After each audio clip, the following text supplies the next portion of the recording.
Fox 4 News starts right now.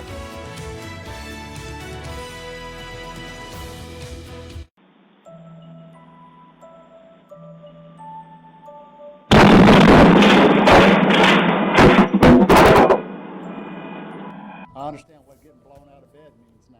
Oh my God. Oh my God, another explosion.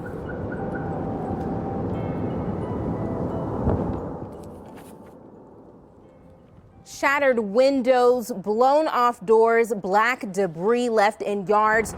We're following the breaking news of the day. 2 explosions at the TPC plant in Port Neches, causing evacuations within a 4-mile radius of the facility.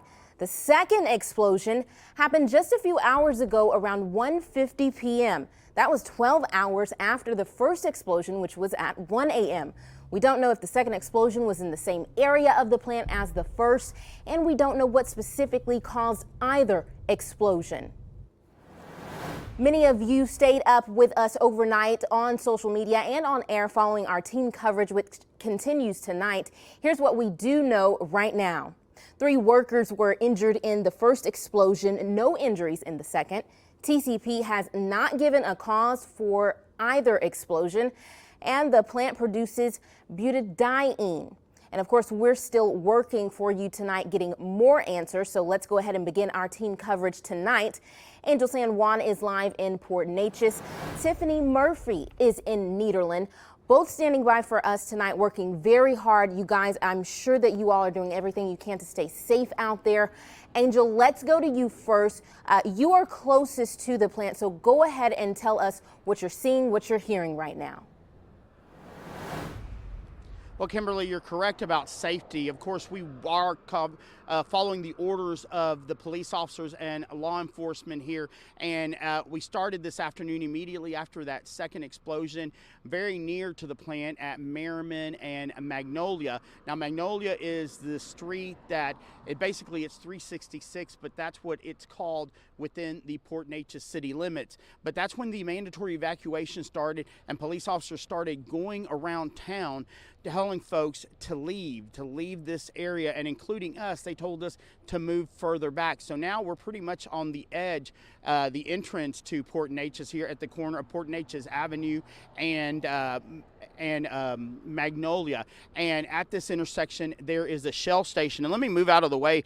And Kimberly, I can say this is the slowest this filling station, this convenience store, has been since the mandatory evacuation, because it has been constant traffic here. Folks filling up. A lot of them don't know exactly where they're going, staying with family or friends, or not knowing possibly if they might go farther. So they're making sure that they are gassed up. And these folks have it has not stopped. Constant trend, not only to get gas, but also snacks and other things from the convenience store. And this shows that people are taking that evacuation order seriously. And that's what Port Neches Police Chief Paul Lemoyne wants to happen. He says basically he wants people to leave so that they can basically close down this city and, of course, keep it safe. But people aren't leaving because they worry that there might be looting. That's why the DPS has brought in extra troopers here. In fact, 10 for each of the cities where they're evacuated, 10 for Nederland, 10 for Port Neches, and 10 for Groves. And there's a possibility a curfew will be set up as well. That will make sure that the folks evacuate without fearing that things will be stolen from their property. We're live in Port Neches tonight. Angel San Juan, Fox 4, working for you. Angel, thank you so much. And right now we want to go out to Tiffany Murphy. As we mentioned, she is standing by in Nederland. So Tiffany, a lot of people flocking out of the area trying to escape. What are you seeing there in Nederland? Hey, good evening, Kimberly. That's right. We are in Nederland on the corner of Twin City Highway and Nederland Avenue. And I will agree with Angel. This is the slowest we have seen in traffic. Earlier tonight, about 45 minutes ago, we had a couple Nederland police officers that were directing traffic, and there were a lot of cars on the road. So it has definitely slowed down quite substantially since we arrived a couple hours ago. Now, I'm going to have our photojournalist pan. As night is falling, you can see the dark clouds that are still billowing from the TPC plant. Earlier today, I spoke with Allison Nathan Getz, who said, don't panic, but you need to evacuate. There are folks in imminent danger. That is why that mandatory evacuation order, Kim, has been issued. She said, let's err on the side of caution. We are not sure exactly what or how much of that butadiene is in the air. So please evacuate within that 4-mile radius, which is all the way from North Port Arthur, Nederland, Groves, and Port Neches. Also shortly ago, Kim, I spoke with Red Cross manager Natalie Warren for our area. First Baptist Nederland has been open all day.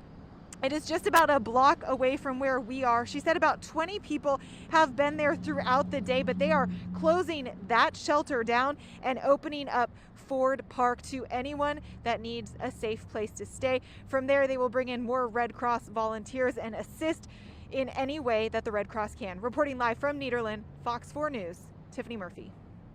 All right, Tiffany, thank you so much. And as Tiffany just mentioned, emergency management and county officials, they tell Fox 4 News that they're going to set up that evacuation center at Ford Park in Beaumont. That shelter will be for evacuees who are told to leave if they're within that 4-mile radius of the TCP plant. And Ford Park has been used in the past as a shelter for hurricane evacuees.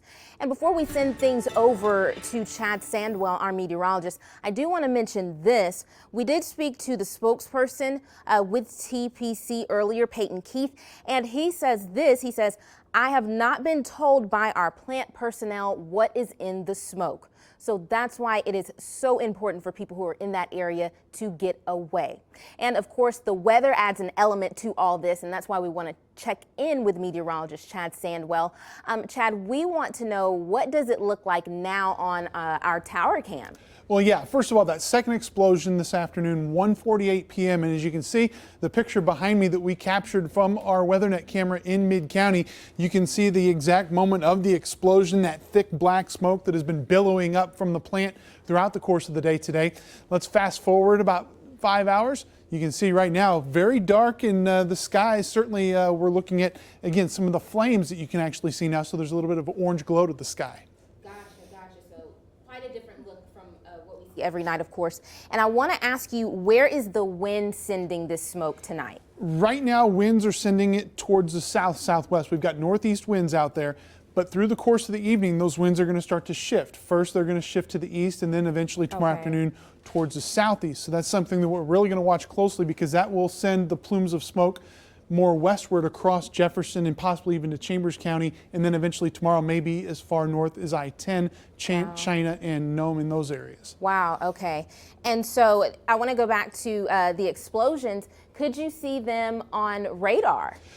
We have the capability. We haven't dug that far back to around just after midnight when that happened, but that is something that you would have certainly been able to see a flash point on the radar data, yes. Okay, Chad, well, thank you. And we'll check in with you later for a wrap on our weather as well. And right now, air quality is a major concern for those in the Port Neches area, as we've been mentioning, following the plant explosions and the plume lingering over the city.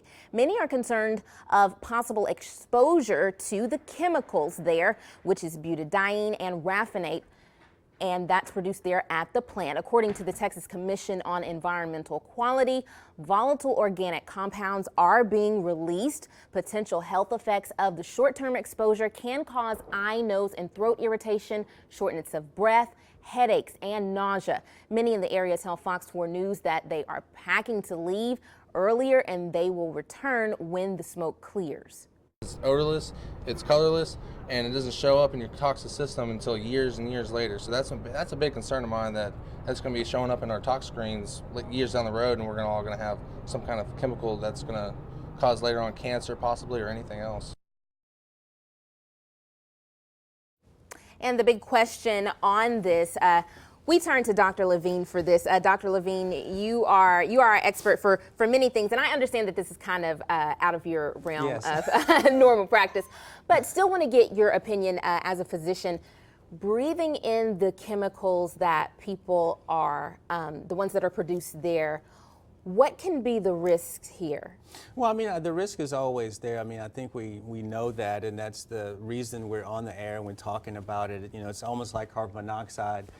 Anytime you breathe in a gas like that can cause harm to the body, and basically, you know, it affects your oxygen level in your body, and when your oxygen level goes down in your body, then it affects everything, your heart, your brain, and your kidneys. So the immediate exposure is there, and as the person was talking about earlier, the long-term exposure is also there as well in terms of cancer and other malignancies that can occur.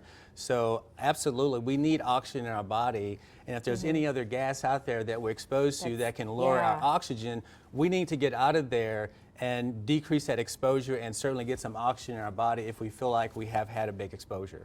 Gotcha. And so the people who have already breathed in some today, if they're feeling sick or nauseous at all, what should they do? Yeah, I mean, you have to be vigilant with this situation. If you're having any physical symptoms, certainly we want you to go in and get checked out.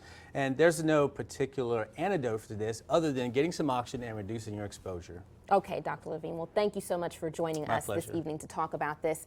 After the break, we'll be back with more continuing coverage on the plant explosions at the TCP plant in Port Neches. Stay with us. We're continuing our coverage of the explosions at the TPC plant this evening. And first, we want to give you a timeline reminder of what happened. At 1 a.m. you had your first explosion, and then at 10 a.m. there was a news conference telling us that 3 of the workers there at the plant were injured. They were taken to the hospital, treated, and later released. At 1:50 p.m. we had a second explosion. We covered that for you on air and online. At 2:40 p.m. the mandatory evacuation went out for a 4-mile radius within that plant area, and then at 4 p.m. a disaster was declared. Now, damage assessments and cleanup continues tonight in Port Neches. The best that they can nearly 17 hours after the first explosion this morning. The blast again shattered windows, blew doors off their hinges, damaged vehicles, and forced folks living in neighborhoods within a half-mile of the site to evacuate at that time. Our crews did walk through several of the damaged houses in Port Neches before everyone had to get out. Many homeowners are even facing the possibility of structural damage to their home, more serious than what we're seeing. And one family tells us it's an experience that's hard to put into words. And we continue to look for partly cloudy to mostly cloudy skies tonight. Temperature's not going to move a whole lot. We'll talk about that and the wind's impact on what happened earlier this afternoon.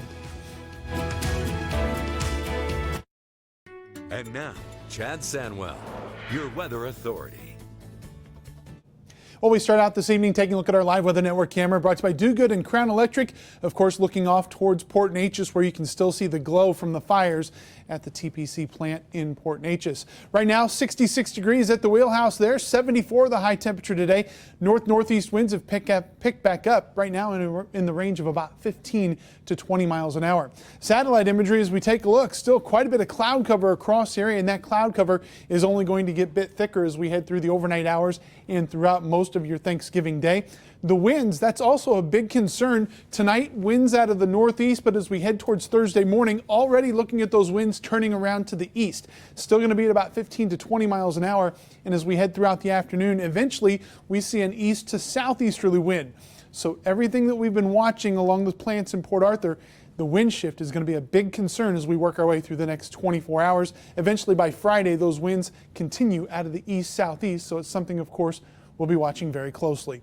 In the meantime, your forecast tonight is calling for a mild evening, and then you look at the 7-day forecast, 10% coverage of showers for both Thursday and Friday. Temperatures into the upper 70s on Saturday with our next cold front bringing in some sunshine, but a little cooler weather as we head towards the end of the weekend and early next week. Let's look at your forecast. Stick around. We'll be right back. You've probably seen videos and pictures on social media by now showing the explosion at the TPC plant or the fire. Tom Wright reports it just shows how many cameras we have capturing everything. A flash in the sky, and then the boom. There it is. That's what it is. Cameras across the Port Neches area capture the light and sound of an explosion. I think a plant just blew up. It woke me up. And that got the attention of the people. With cameras readily available and everywhere, the event was captured from every direction and every angle. From outside Well, no, because it broke the whole door frame. to inside. So we're going to have to figure out a way to get the door frame back up. A shocking blast that scared man and beast. Polyethylene. Some bad there. Oh man, it's getting carried across the river. That sent many out into the community to capture what happened